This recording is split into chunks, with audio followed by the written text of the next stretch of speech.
चोऱ्या केल्या तर फक्त सुरेश धसनी त्यांच्या पत्नीनीच करायच्या, दुसऱ्यांनीच काम कोण करू शकतो त्याचं नाव सुरेश धस.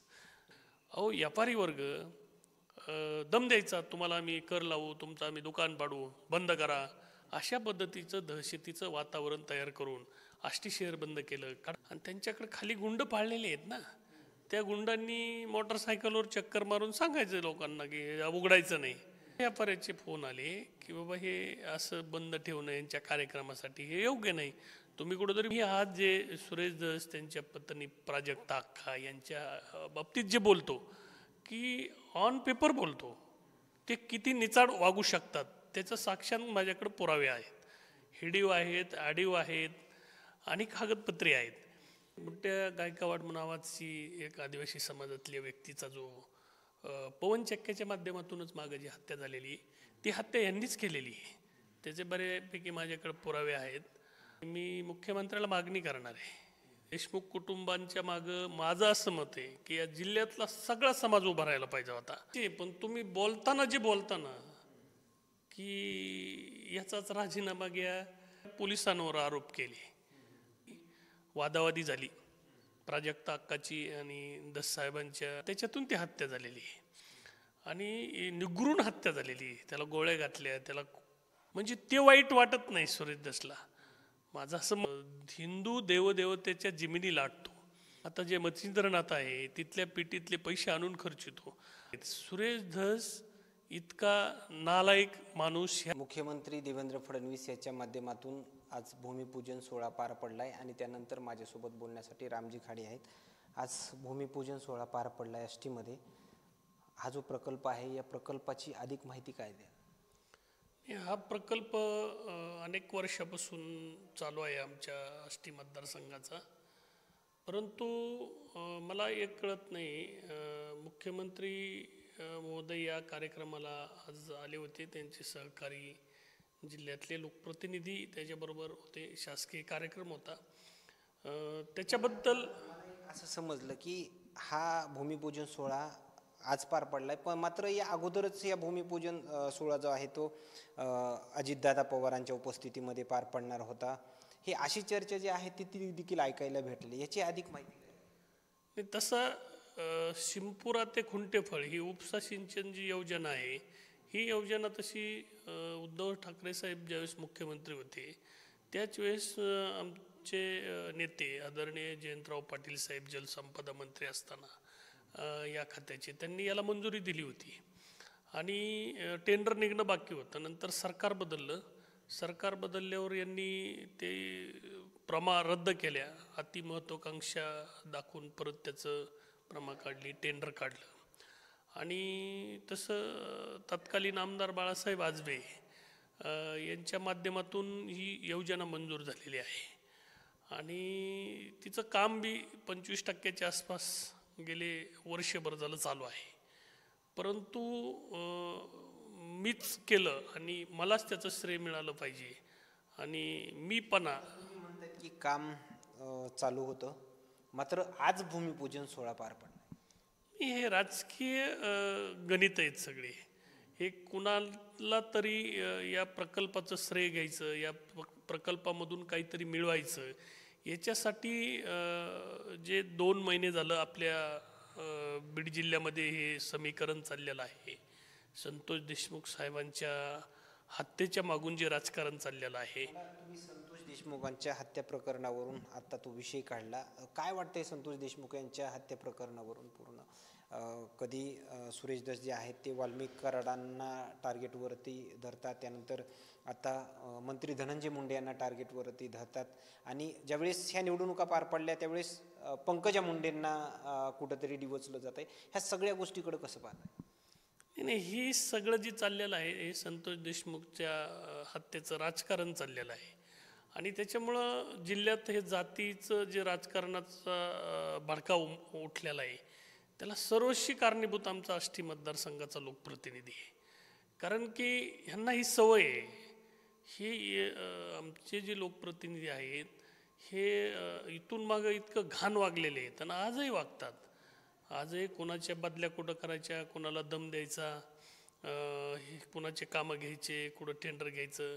माझं तर मत आहे आजचा जो कार्यक्रम ठेवण्याचा त्यांचा अट्टहास होता, हा कार्यक्रमसुद्धा माझं मत आहे की त्या गुत्तेदाराला ब्लॅकमेल करण्यासाठी, भूसंपादनामधून पैसे टाकून घ्यायचे, त्याच्यात इतर लोकांच्या नाव काही प्रॉपर्ट्या केलेल्या आहेत त्याच्यातून पैसे कमवण्यासाठी, परत काही हाडोळा नावाचं एक शासनाची जमीन असती, ती जमीन एका कार्यकर्त्याच्या नाव केली, पुनर्वसनासाठी तीच जमीन घ्यावा, त्याच्यात आंब्याचे झाडं लावलेले आहेत. म्हणजे फक्त स्वतःचा स्वार्थ जर असेल तरच हा माणूस असे कार्यक्रम पुढं करणार. हो, मला एक सांगा, या राज्यामध्ये 288 आमदार आहेत आणि तसं तर 200 सव्वा 200च्या पुढं आता सरकारमधले आमदार आहेत. पण एकमेव असा आमदार दिसला मला लाळ चाटणारा की किती स्तुती करावा, किती आपलं गुडघे टेकावत, किती डोकं फोडून घ्यावा. ह्याला लिमिट असलं पाहिजे ना. आपण बी लोकप्रतिनिधी आहेत, आपल्या बी मतदारसंघाला काहीतरी विज्जत आहे. प्रत्येक सभागृहात बी बोलताना आम्हाला बोटानी मारा म्हणले. अहो, आपण आमदार आहात, आपण लोकप्रतिनिधी आहात. तुम्ही सुरेश धस पंकजा मुंडेंच्या विरोधात बोलतात, महायुतीमधले ते आमदार आहेत, धनंजय मुंडेंच्या विरोधात बोलतात, त्याचबरोबर निकटवर्तीय यांच्या विरोधामध्ये बोलतात. हे महायुतीमधले हे पहिल्यांदाच तुम्ही बघताय का अदर कधी असं झालेलं आहे की महायुतीतला आमदार महायुतीतल्याच मंत्र्यांना वगैरे टार्गेटवर करत आहे असं वाटतं? नाही, ही त्यांची चाल आहे. त्यांना काय करायचं आहे, त्यांना जिल्ह्याचा नेता व्हायचं आहे. त्यांना असं वाटतं की माझ्या मतदारसंघात कोणी येऊ नये, माझ्या मतदारसंघात दुसरा कोणता कार्यकर्ता मोठा होऊ नये. चोऱ्या केल्या तर फक्त सुरेश धसनी त्यांच्या पत्नीनीच करायच्या, दुसऱ्यांनी चोऱ्या करून द्यायच्या नाही, दुसऱ्याला कामही करून द्यायचं नाही. अशा पद्धतीचं नीच काम कोण करू शकतो? त्याचं नाव सुरेश धस. तुम्ही त्यांच्या पत्नीचं नाव घेतले, सुरेश धस आणि त्यांच्या पत्नी दोघांचं नाव घेतलं, नेमकं काय? मी वस्तुस्थितीवर बोलतोय. आज बी जर पत्रकारांना त्यांच्या फोनवरून जर SP साहेबांनी कॉल डिटेल्स काढले आणि त्या काय पत्रकाराला बोलल्यात मागच्या 2 महिन्यात, हे जर डिटेल काढलं तर त्याच्यातून सगळे पत्रकार संपादक यांना कळून येईन तुम्हाला की त्या काय बोलू शकतात ते. कारण की आता अलीकडं असं झालं आहे की त्यांचे भाऊ ते म्हणजे बातमी जरी दुसऱ्याची छापली तरी का छापली म्हणून ते धमकी देतात तिकडं वरती संपादकाला, पत्रकाराला. कारण की आणि मी हे रेकॉर्डवर बोलतोय, मी चुकीचं कधी. यामध्ये बीड जिल्ह्यातले जे काही पत्रकार आहेत ते दहशतीखाली आहेत असं वाटतं? 100% दहशतीखाली आहेत. त्या आता आमच्या लोकमतच्या जिल्हा वार्ताहरांशी काय बोलल्या, बालाजी मारकुडे साहेबांशी काय बोलल्या, गंमत भाऊशी काय बोलल्या, संजय मालानीशी काय माझे हे सगळे जे पत्रकार आहेत. आता मी एक सर्वसामान्य कार्यकर्ता आहे, मला कुणी महत्त्व द्यावा किंवा देऊ नये, मी सर्वसामान्य जरी असला तर रोखठोक भूमिका नेहमी मांडतो. नाही, मी माझं मत मांडतो. कारण की यांचा जो निचाडपणा आहे, यांचा जो खोटारडेपणा आहे, यांचा जे चाललेला हे अग्नितांडव असतो, हे फक्त पैसे कमवण्यासाठी यांच्या स्वार्थासाठीच करतात. आज मुख्यमंत्र्यांच्या उपस्थितीमध्ये आष्टीमध्ये कार्यक्रम पार पडतोय, आष्टी बंद आहे, कडा बंद आहे, हे सगळे चाहता वर्ग म्हणावं लागेल किंवा आमदारांच्या या कार्यक्रमाला उत्स्फूर्त प्रतिसाद? नाही, आता त्यांनी काय केलं, पहिली गोष्ट आष्टी मतदार म्हणजे आष्टी तालुक्यातली पूर्ण शेतकऱ्यांची आणि शहरांची लाईट बंद होती. मी सकाळी 11-10:30 वाजल्यापासून फोन करत होतो MSEBच्या अधिकाऱ्यांना की बाबा ही लाईट का बंद केली, शेतकऱ्यांचं का नुकसान करता, राज्याचे मुख्यमंत्री येणार आहेत म्हणजे त्यांनी असं सांगितलंय का तुम्हाला की शेतकऱ्याची लाईट बंद करा, शेतकऱ्याचं धान जाळलं पाहिजे? अहो, व्यापारी वर्ग दम द्यायचा, तुम्हाला आम्ही कर लावू, तुमचं आम्ही दुकान पाडू, बंद करा, अशा पद्धतीचं दहशतीचं वातावरण तयार करून आष्टी शहर बंद केलं, कडा शहर बंद केलं. सांगा, व्यापाऱ्यांना दम दिला असं तुम्ही म्हणतायत, हे नेमकं बैठकीच्या मध्ये बैठक घेतली आणि तो बंद पाळावा आजच्या दिवसापुरता असं काही झालं का फोन कॉलवरून सोबत? नेमकं तुम्हाला म्हणायचं नाही आहे. कसं आहे, त्यांच्या ताब्यात नगरपंचायत आहे आणि त्यांच्याकडे खाली गुंड पाळलेले आहेत ना. त्या गुंडांनी मोटरसायकलवर चक्कर मारून सांगायचं लोकांना की उघडायचं नाही. अशी धमकी दिली की गरीब असतात ना, व्यापारी त्यांच्या पोट भरण्यासाठी तिथं आलेले असतात, त्यामुळे ते बिचारे बंद करतात भिवून. अशा काही रॅल्या वगैरे काही निघाले का असं कार्यकर्त्यांच्या आज बंद? नाही, मला बरेचशा व्यापाऱ्याचे फोन आले की बाबा हे असं बंद ठेवणं यांच्या कार्यक्रमासाठी हे योग्य नाही, तुम्ही कुठंतरी बोललं पाहिजे. त्याच्यामुळे मी 11:30च्या दरम्यानच फेसबुक लाईव्ह केलं. माझं जे मत आहे ते मी पब्लिक पुढं मांडतो. ते कुणाला पटन, कुणाला नाही पटन, किंवा कुणाला चांगलं वाटन, कुणा वाईट वाटन, मला त्याच्याशी देणं घेणं नसतं. मला परमेश्वर जी बुद्धी देतो, माझ्या जी मनाला जे पटतं ते मी स्पष्टपणे माझं मत मांडतो, आणि ते मांडलं पाहिजे. आपल्याला घटनेने अधिकार दिलेले आहेत. मी आज जे सुरेश धस, त्यांच्या पत्नी प्राजक्ता अक्का यांच्या बाबतीत जे बोलतो, की ऑन पेपर बोलतो, ते किती निचाड वागू शकतात त्याचं साक्षात माझ्याकडे पुरावे आहेत. हिडीव आहेत, आडीव आहेत आणि कागदपत्रे आहेत. ज्यावेळेस हे देशमुख प्रकरण आता गाजत होतं, बाकी दुसरे एक प्रकरण गायकवाड नामक एक त्याचा मृत्यू झाला, त्याच्यामध्ये धस कुटुंबियांचा हात वगैरे, असा एक प्रकार जो आहे तो सध्या व्हायरल होताना पाहायला मिळतो. नाही, आता ते बुट्ट्या गायकवाड नावाची एक आदिवासी समाजातल्या व्यक्तीचा जो पवन चक्क्याच्या माध्यमातूनच मागं जी हत्या झालेली, ती हत्या यांनीच केलेली आहे. त्याचे बऱ्यापैकी माझ्याकडे पुरावे आहेत, आणि मी त्या बाबतीत एक 2-4 दिवसामध्ये मी प्रेस घेणार आहे, त्याची मुंबईमध्ये प्रेस घेणार आहे, आणि मी मुख्यमंत्र्याला मागणी करणार आहे रीतशीर. मी ती पुरावे सगळे सादर करणार आहे. कारण की ह्यांनी जे केलं ते खूप चांगलं, आणि दुसऱ्यांनी जे केलं ते खूप वाईट. म्हणजे ते जी आज आवा आणतात ना, की ठीक आहे, देशमुख कुटुंबांच्या मागं माझं असं मत आहे की या जिल्ह्यातला सगळा समाज उभा राहायला पाहिजे होता.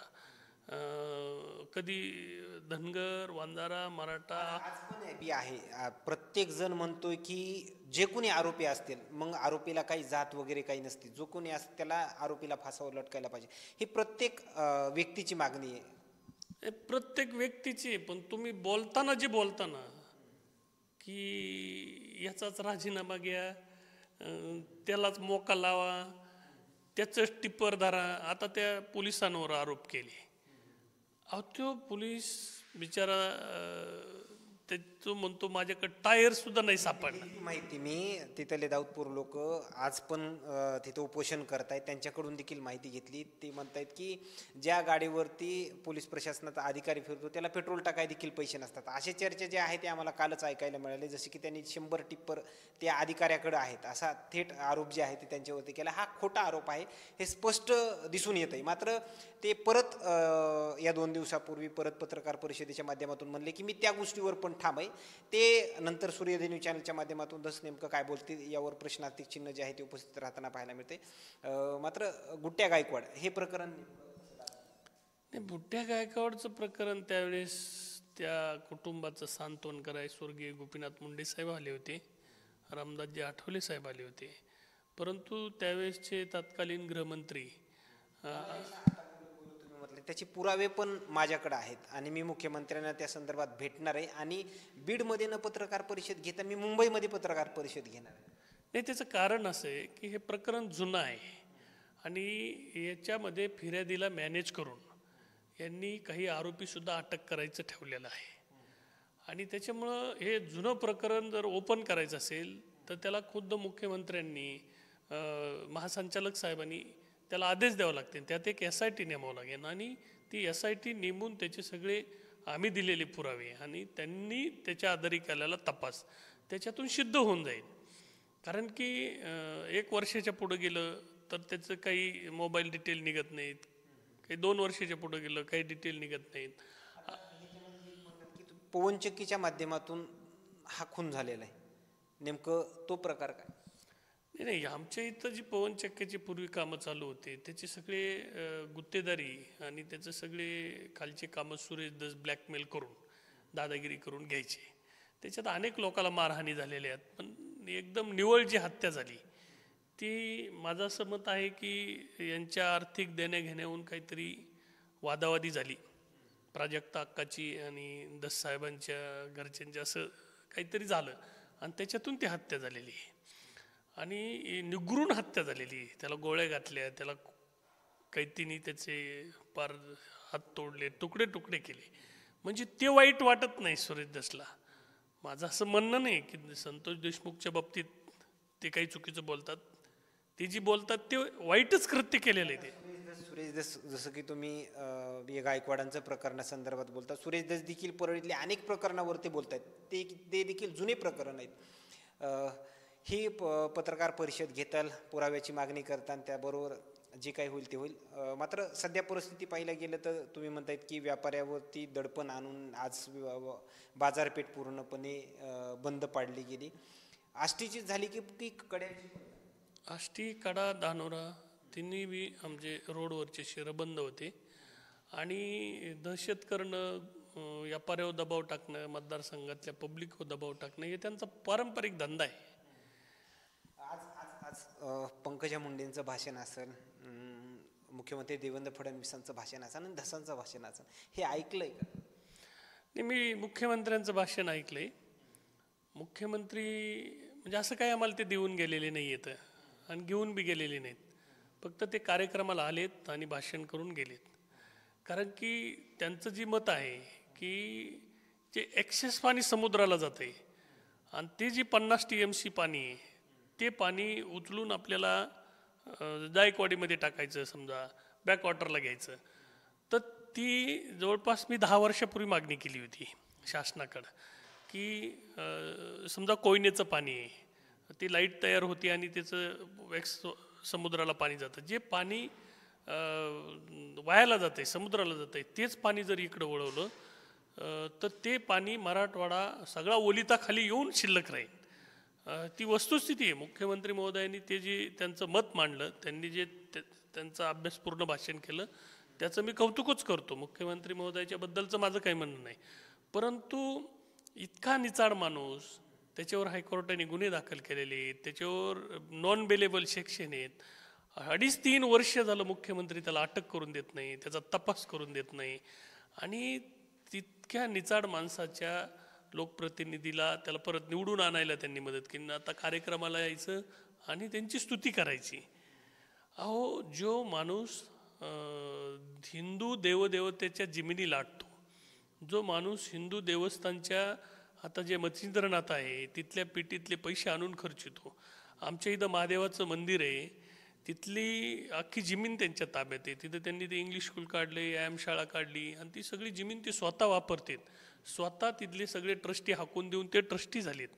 त्या देवस्थानच्या इरीचं पाणी स्वतःच्या जमिनीत जाते. अहो, असे अनेक प्रकरण आहेत. सुरेश धस इतका नालायक माणूस ह्या जिल्ह्यात लोकप्रतिनिधीमधून कधीच पैदा होणार नाही. ही मी वस्तुस्थिती बोलतोय. आणखीन एक प्रकार जो आहे तो ज्यावेळेस निकाल लागले त्यावेळेस तुम्ही आता एक आष्टीच्या, आता जरी शरदचंद्र पवार पक्षाचं जरी तुम्ही काम करत जरी असतं, ते आष्टीचं हे सगळं जे काय घडतंय आष्टीमध्ये पॉलिटिक्समध्ये की पंकजा मुंडेंच्या कार्यकर्त्यांनी माझं काम केलं नाही आहे, पंकजा मुंडेंनी माझ्या विरोधात काम केलं, ह्या पूर्ण प्रकारकडे कसं? अहो, ते कधीच कोणाबरोबर इमानदारीने नसतात. पंकजा मुंडे काय माझ्या पक्षाच्या नाही आहेत, आता त्या आज माझ्या नेत्या नाही आहेत. आष्टीतले नेते म्हणून तो पूर्ण हा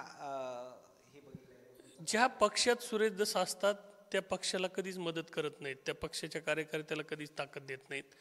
ते कधी बी, आज देवेंद्र भाऊला सुरेश धस गोड दिसतेत, गोंडच दिसते, कारण की ते लाळ चाटीत येतं, त्यांचे पाय चाटीत येते. सध्या इतकी वाईट अवस्था आहे. सुरेश धस स्वतःला वाघ म्हणून घेतो.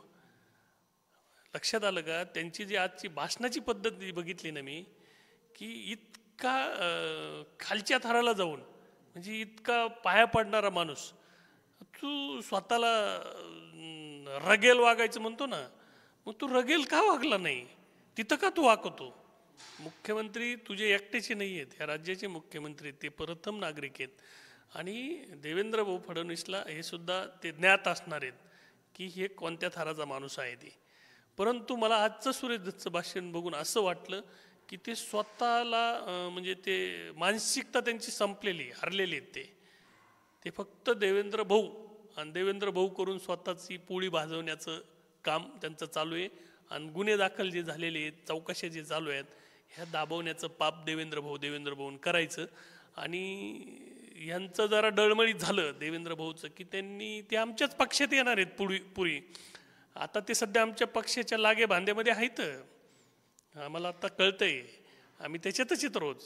ते आमच्याच संपर्कात आहेत सध्या, ते आमच्या पक्षात काही दिवसात येणारच येतं. त्याच्यामुळं ते कुठं जरी गेले तर ज्यावेळेस ते पवारसाहेबाकडे येतात त्यावेळेस ते पवारसाहेबांचं कधी चांगलं बघणार नाहीत. कारण त्यांचं रक्त तसलं आहे, म्हणजे ते कधीच कुणावर इमानदारीने राहू शकत नाहीत. ते कधीच कुणानी केलेल्या उपकाराची जाणीव ठेवू शकत नाहीत. कारण की ती उलटणारी, आपण काय म्हणतो मराठीत की उलटणारी अवलाद, तसं ते. आणखीन एक चर्चांना उधाण येताना पाहायला मिळते, जरांगेंची ताकद कमी करण्यासाठी सुरेश धस यांना ताकद दिली जाते. नाही, सुरेश धस हा मराठा समाजाचा नेता होऊच शकत नाही. कारण की त्यांनी अनेक गरीब मराठा समाजाचे घरं मोडलेले आहेत आणि त्याला कधीच कुठल्या मराठा समाजातल्या कार्यकर्त्यांनी चांगले कपडे घालून आलेला, त्याचं चांगलं झालेलं त्याला कधीच खपत नाही. तो अतिशय कमकुवत बुद्धीचा माणूस आहे. फक्त तो स्वतःसाठी राजकारण करतो, इतर लोकांचा फक्त फायदा करून घ्यायचा. कारण की तुम्ही आता बघा ना, पंकजाताईंच्या मागं लागून पक्षात आले, जिल्हा परिषदेला 5 सीटं दिले, लगेच विधान परिषदेत गेले. विधान परिषद गेले की लगेच वर्षभराने पंकजाताईची ऊसतोड कामगार संघटना मोडायची, पंकजाताईला पार संपून गेली पाहिजे, अशा पद्धतीचं त्यांनी राजकारण केलं. आजच्या कार्यक्रमामध्ये एवढा मोठा जनसमुदाय, एवढा चाहता वर्ग नाही, हो का, आता ते कसे माणसं आणलेले आहेत तुम्हाला मी आत्ता सांगितलं. आणि कसं आहे ॲक्च्युली, आता कुठून आता जामखेड तालुक्यातली माणसं होते, पलीकडले कर्जत काढली माणसं होते, नगर काढली माणसं होते. त्यांचं डोक्यात काय होतं, फक्त माझ्या कार्यक्रमाला म्हणजे मुख्यमंत्र्याच्या कार्यक्रमाला माणसं जमा झाली पाहिजेत. मुख्यमंत्र्यांचं भाषण ऐकण्यासाठी पण आले असावे, असं असू शकतं ना. काही पब्लिक मुख्यमंत्र्याचा, कारण की भारतीय जनता पार्टीचा हा बऱ्यापैकी पारंपरिक मतदारसंघ आहे. मुंडेंचा चाहता वर्ग त्या कार्यक्रमाला गेला असेल. नाही, होते ना, त्या कार्यक्रमाला येणार म्हणल्याच्या नंतर काही लोक कार्यक्रमाला गेले होते ना, नाही अशातला भाग नाही. परंतु ह्यांना जी लोकांना पैसे देऊन कार्यक्रमाला आणावं लागलं, ही जी यांच्यावर वाईट वेळ आहे ना, ही आली नसती ना. ज्यावेळेस तुम्ही रोज उठून कुणावर तरी आरोप करता, आणि आता तिथं मी बोललेच की ते राखेचं अमुक तमुक, म्हणजे तुम्ही कुणाला तरी द्वेषाने बोलता ना.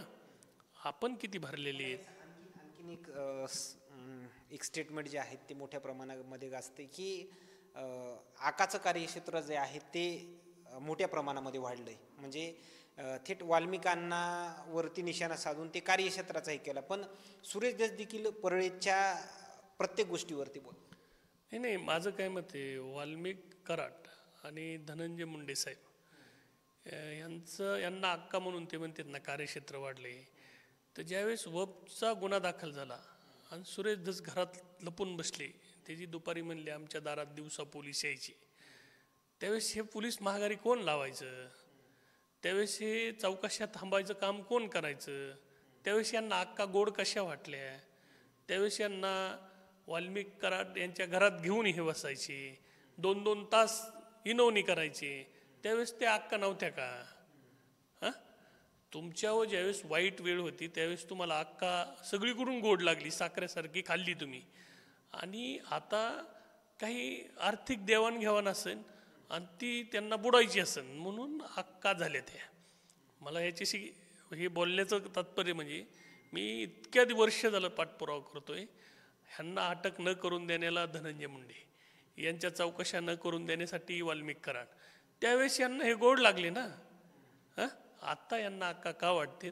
हो का, दिवस उगवल्यावर मावळत असतो. या जिल्ह्यात आता खाली वाल्मिक कराडनी काय केलेले, आमचा काही संपर्क नसतो त्या मतदारसंघाशी, पण जे चाललंय मीडियाला याच्यापेक्षा 10 पट सुरेश धसचे, आणि ते मी हळूहळू बाहेर काढणार आहे. एक शेवटचा प्रश्न, बीड जिल्ह्यामध्ये ओबीसी आणि मराठा किंवा आष्टीतील ओबीसी मराठा हा दोन्ही विभक्त झालाय का? दोन्ही या समाजामध्ये दरी निर्माण करायचं पापच सुरेश दसनी केलं. आत्ता जे तो निवडून आला आणि त्यांनी जे ट्रीटमेंट केलं आणि त्यांनी जे जातीवादाचं हे बीच विरलं, त्याला असं वाटतं की मराठा समाज त्याच्याबरोबर राहील, ओबीसीची आता मला गरज नाही. परंतु या मतदारसंघातला आमचा मराठा समाज अत्यंत हुशार आहे. त्याला मराठा समाज कधीच मतं देत नाही. कारण ते जिल्हा परिषदला त्याची बायकोसुद्धा मराठा समाजानेच पाडली होती. त्याला आत्तापर्यंत तारलं गोपीनाथरावच्या मतांनी. जसं की हाच प्रश्न उपस्थित केलाय आणि ह्याच प्रश्नावर आपण बोलतोय. ही अशीच जर सिच्युएशन राहिली तर स्वराज्य संस्थेच्या निवडणुकीचं वातावरण काय असू शकतं? नाही, आता निवडणुका कधी लागतात त्याच्यावर आहे. अजून निवडणुका जाहीरच नाहीत. ज्यावेळेस निवडणुका जाहीर होत्या त्यावेळेस त्याच्यावर बोलता येईन आपल्याला. त्यावेळेस काय परिस्थिती, काय वातावरण राहील, कोण निवडून येईन, कोण कसं राहीन, त्यावेळेस सांगता येईन आपल्याला. आज नाही सांगता येणार लगेच त्याच्यावर. ओबीसी मध्ये आणि मराठा समाजामध्ये दरी 100% दरी निर्माण झालेली ही. धन्यवाद. हे होते रामजी खाडे आणि यांनी दिलेल्या प्रतिक्रिया. गायकवाडांच्या प्रकरणासंदर्भात मुख्यमंत्री यांना ते पुरावे सादर करणार आहेत. त्यानंतर मुंबईमध्ये त्यांची पत्रकार परिषद पार पडणार आहे. आज जे मुख्यमंत्री यांच्या उपस्थितीमध्ये आष्टीमध्ये कार्यक्रम पार पडला. जी आष्टी बंद होती, कडा बंद होतं, पूर्ण हे दहशतीखाली आणून जे आहे ते व्यापाऱ्याकडून आज बंद पाडण्यात आलाय. असे वेगवेगळे आरोप जे आहेत ते त्यांनी सुरेश धसावरती केलेत. मात्र याच आजच्या कार्यक्रमानंतरचे आणखीन काही अपडेट्स मिळतील का हे देखील पाहणं तेवढंच महत्त्वाचं ठरणार आहे. Cameraman Suresh media, Ashti.